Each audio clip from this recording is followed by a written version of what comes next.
1월 5일 화요일 새벽입니다.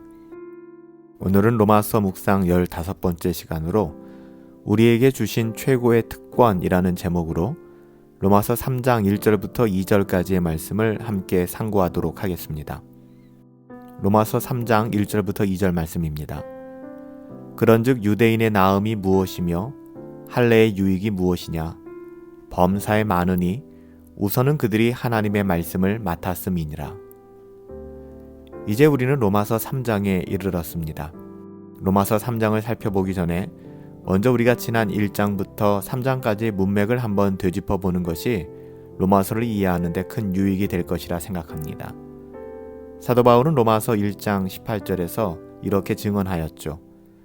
하나님의 진노가 불의로 진리를 막는 사람들의 모든 경건치 않음과 불의에 대하여 하늘로부터 나타나나니 하나님은 모든 사람에게 진노하고 계십니다. 이 말은 하나님께서 이방인뿐만 아니라 유대인에게도 진노하고 계심을 의미하고 있죠. 그래서 사도 바울은 1장에서 이방인들이 하나님의 진노 아래에 있음을 증언하였다면 로마서 2장에서는 유대인들 역시 하나님의 진노 아래에 있음을 분명하게 증언하였습니다. 하지만 유대인들은 선택받은 민족이라는 자부심을 가지고 있었죠. 사도 바울이 특별히 로마서 2장을 통해서 이 부분을 충분히 설명하고 있습니다. 그럼에도 불구하고 유대인 중에서는 이렇게 묻는 사람들이 있었을 거예요. 그렇다면 우리가 유대인으로 태어난 것이 아무런 장점이 없단 말인가? 아브라함과 모세의 후손으로 태어난 것이 우리에게 어떠한 유익도 없단 말인가?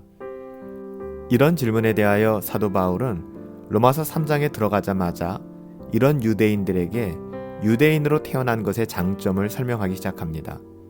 사도 바울은 유대인으로 태어난 것의 장점을 이렇게 증언하죠.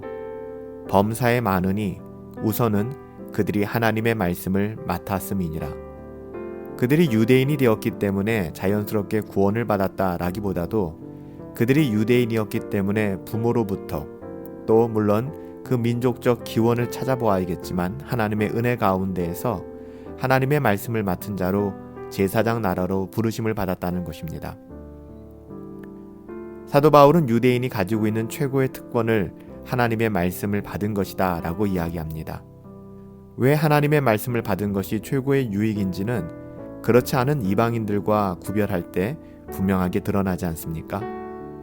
이방인들은 어둠 속에서 살고 있었습니다. 돌과 나무로 만든 우상을 섬기며 죽음이라는 미지의 세계를 두려워하며 그렇게 살고 있었죠.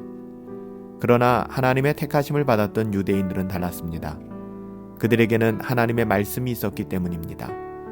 유대인들은 하나님께서 한 분이라는 사실을 이미 알고 있었고 언젠가 메시아가 오실 것이라는 사실도 알며 소망하고 있었습니다. 죽음이 새로운 시작임을 깨닫기 시작했고 이방인들은 몰랐지만 유대인들은 이 사실을 이미 알고 있었습니다. 바로 이것이 유대인들의 특권이었죠. 이런 점에서 우리가 성경을 가지고 있다는 것은 그 자체만으로도 얼마나 영광스럽고 큰 특권인지 모르겠습니다.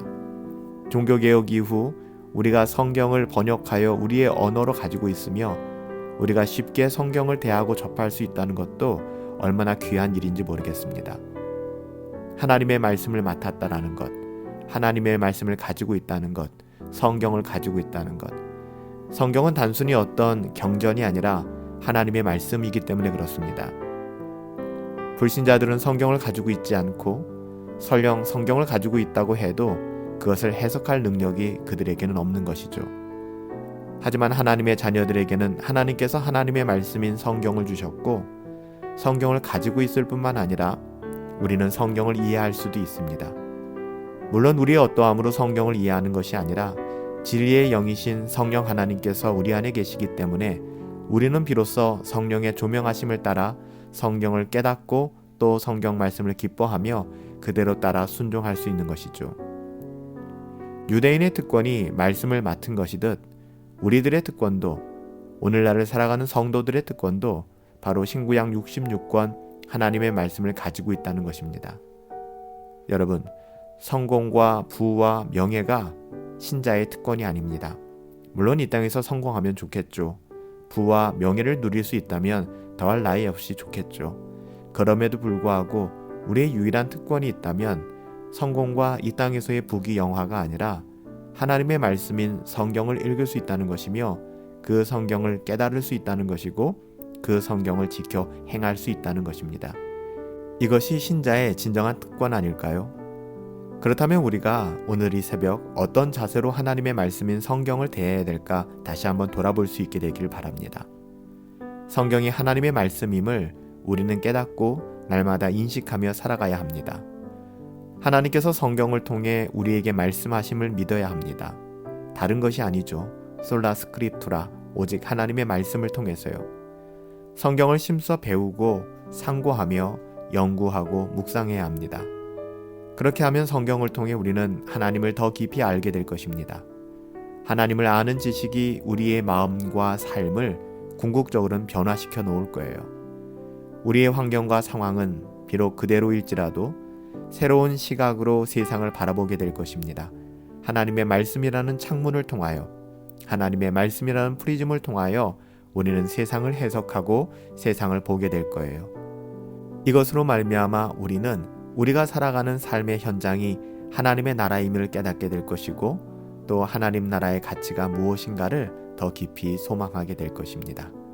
사랑하는 여러분, 우리의 가장 영광스러운 특권은 우리에게 하나님의 말씀인 성경을 주셨다는 것이고요. 그 성경을 맡은 자로서 하나님의 말씀을 증언하고 하나님의 말씀을 전하며 또 하나님의 말씀을 증거할 수 있는 그런 복된 삶 살아갈 수 있게 되기를 예수님의 이름으로 축복합니다.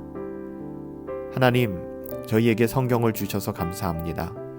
우리에게 성경을 이해할 수 있는 믿음을 허락하여 주시고 이 성경대로 믿고 따라 살 수 있도록 우리에게 은혜를 주신 감사합니다. 성경대로 살고자 하는 마음이 우리 가운데 없지만 날마다 성령 하나님께서 우리에게 은혜를 주시사 그 성경 말씀대로 살고자 하는 마음을 주시니 또한 너무나 감사드립니다. 하나님, 주님 다시 오시는 그날까지 앞으로도 계속해서 하나님의 말씀인 성경을 그 무엇보다 소중히 여기게 하시고 또 하나님의 말씀인 그 성경을 실천하며 살아갈 수 있도록 우리에게 은혜를 더하여 주시옵소서. 오늘도 우리에게 하나님의 말씀을 주셔서 그 말씀대로 따라 살게 하시고 그 말씀을 깨닫고 그 안에서 하나님의 나라를 누리게 하여 주심을 감사하옵고 존귀하신 예수님의 이름으로 기도하옵나이다. 아멘. 오늘 하루도 하나님의 말씀을 가까이 하시고 하나님의 말씀과 더불어 친밀하게 살아갈 수 있는 저와 여러분들 되시길 예수님의 이름으로 축복합니다. 승리합시다.